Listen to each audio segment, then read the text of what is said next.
The European Commission today approved the 19th package of sanctions against the Russian Federation. This is more than symbolism, it's a major shift.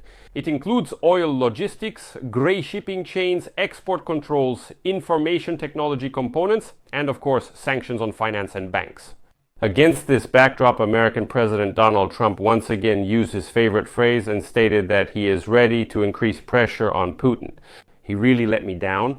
But only if all NATO members simultaneously stop buying Russian oil and raise tariffs on China. And he repeated this phrase again the day before at a meeting with the Prime Minister of the United Kingdom, Keir Starmer.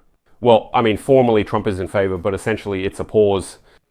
In this episode, we analyze exactly what the European Union is saying and how, by the way, the European Union plans to transfer the frozen assets of the Russian Federation to Ukraine. Why did the White House use this tactic? First, understanding that Europe will not unanimously join a tariff war with China. My name is Pechiy. Today is September 19th on the calendar. And before we start this episode, I want to share with you an interesting YouTube channel where I personally, so to speak, calm myself and soothe my nerves after being overwhelmed by the news. Well, with the kind of news, for example, that we are going to discuss with you today. I recommend Olga Bobira's YouTube channel. She's a psychologist who shares short videos on anxiety, boundaries, relationships, productivity, and avoiding burnout. These are short episodes in simple, clear language, and basically each video is one clear, understandable step toward that very clarity. So subscribe to the Bobir Upsai YouTube channel. The link is in the description of this video. And I'll say this, if you're subscribed to the Pechiy YouTube channel and you're part of our community of critical, ethically minded people, then be sure to also subscribe to the Psychologist's YouTube channel. The link is in the description of this video and you can write in the comments under her video. Big greetings from our YouTube channel. So, first the facts, then the analysis. The European Commission has approved the 19th package. This is another expansion of the list of companies and individuals, adjustments to the price cap on Russian oil, and a blow to the shadow fleet. That includes insurance, re-registration, flags, etc. New bans on sensitive technologies and information and communication technology components. Well, to put it briefly, the approval was made at the level of the European Commission. The Council of the European Union now has the decision, where Viktor Orban also votes. So we're expecting more complications in this regard. Work on the 19th sanctions package began even before the 18th sanctions package was approved. The new package included ports that cooperate with the Russian shadow fleet. This is a message to China, to the captains of the respective ships, and to the brokers who are in one way or another involved in selling Russian oil. So, in any case, everyone who is in any way connected to the sale of Russian black gold falls under the sanctions. Meanwhile, the European Union is considering using income from frozen Russian assets in Europe as collateral for a loan to Ukraine. So the scheme is simple. The interest from the frozen Russian assets will go towards servicing the loan that Ukraine will receive. So it's a scheme where we get a loan but we don't pay it back. The repayment comes from this interest. Here the Europeans are proceeding as cautiously as possible legally. They're considering lending Kiev money, using future income from Russian assets as collateral. Donald Trump, the American president, against this backdrop, once again set conditions that he is ready to strengthen measures against Russia when all NATO countries stop buying oil from them. When alliance allies raise tariffs on China together, he repeated this phrase at a meeting with Keir Starmer, the Prime Minister of the United Kingdom. The point, to put it briefly, is we'll start when you start. If you don't start, then we won't start either. But actually, we're in favor.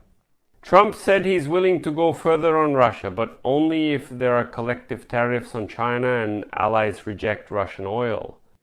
And along with this, there's another American line. The war can be ended, but quickly, if the parties walk through the doors of peace that Donald Trump has opened. This comes directly from his advisors' explanations, especially United States Treasury Secretary Scott Bessent. European leaders respond softly in words, but essentially they say no. And tariffs or taxes on their own consumers. We will go down the path of targeted secondary sanctions.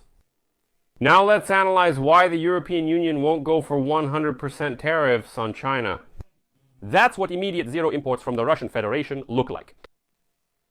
Because the European Union is an export economy with a lot of internal balances. Starting a total war, a tariff war with Beijing, means hitting your own industries, from automobile manufacturing to mechanical engineering. That's why Brussels consistently works where the effect on Russia is maximal and the side effects on the European Union are manageable. That means ensuring the shadow fleet ports, transshipment of Russian oil, and grey second-tier banks in Asia that are still working with Russians. This includes export controls on electronics, bearings, chemicals, which directly support the Russian military-industrial complex, and so on. The 19th package is just like that. Quiet, but delivers targeted, painful strikes. The American caveat, if everyone does it, we'll do it too, serves United States domestic politics well. Well, you can tell the American voter, look, we're tough.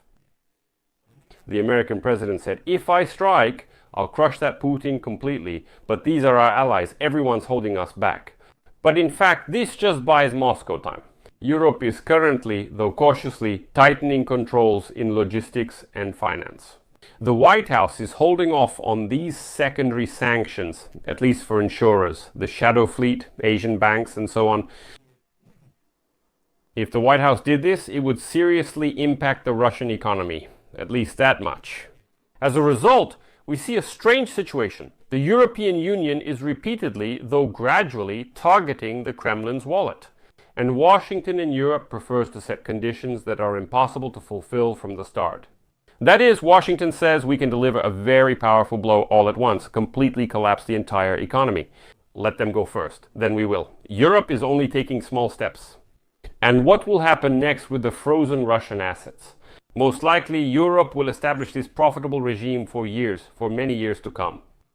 The interest from Russian assets in European jurisdiction is used to service the credit instrument for Ukraine. This is, of course, more careful than consuming the principal of this deposit. And legally, all of this is more protected. Europe is still afraid of losing its ratings. While the White House argues about tariffs on China, the Europeans are doing what they can without Washington. Conclusion. Trump once again chose a tough stance, but with a condition that is politically convenient, yet changes little. The European Union has taken its own strategic path. Less talk, more action against the shadow fleet, grey banks, and key components.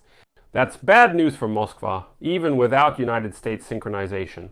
The 19th European Union package and income from assets are cutting the cash flow to the Kremlin. Well, and that means they're making the winter more difficult. For Kyiv, this is an important signal that the European Union is consistently holding its line, even if Washington is introducing this kind of conditionality. And even when Trump changes his position every half hour, Europe tries to remain stable. There are a lot of questions for the European Union, but at least the European Union is stable in its commitment to freedom. I'll leave it at that. Share your opinions and conclusions in the comments below this episode. Subscribe to the channel, hit the bell, and don't forget to like. That's all for now. Take care of yourselves. Goodbye, everyone.